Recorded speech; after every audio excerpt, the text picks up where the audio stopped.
Hey, Cedar Neely here with Lending Solutions. And for you fix and flip fans, I wanted to talk to you today briefly about the rehab draw process and how that works on a fix and flip loan. So, a rehab loan, a fix and flip loan, it's one loan, but I almost want you to think about it as two, right? So, for the initial portion of it, it's just a loan to buy the property. You might get 15, 20, 25% down, like a standard loan. And during that process, you're going to give us what's called a scope of work. A scope of work is simply a line item breakdown of what that rehab entails, as well as a dollar component to each portion of that scope of work. So, it might be $2,500 to replace the cabinets, right? 3,000 bucks for flooring, 200 bucks for a toilet, so on and so forth. And that's going to get approved in process.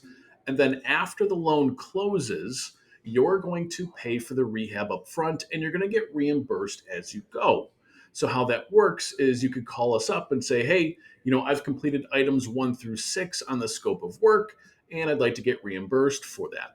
At that point, you will send us things like paid invoices and receipts for materials and probably a lien release waiver saying that whoever did that portion of the work, whether it be like a general contractor or a laborer or whoever, that person has been paid for that portion of the rehab and they don't have a lien on the property.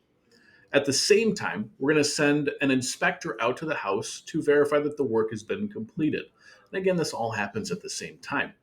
And just kind of a rule of thumb, every time that inspector goes out there, it's going to cost roughly $200, right? So complete a meaningful amount of the rehab before you submit a rehab draw request, just so you're not nickel and diming your profits.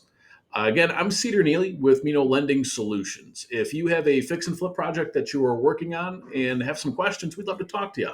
Again, Lending Solutions, we offer solutions, not excuses.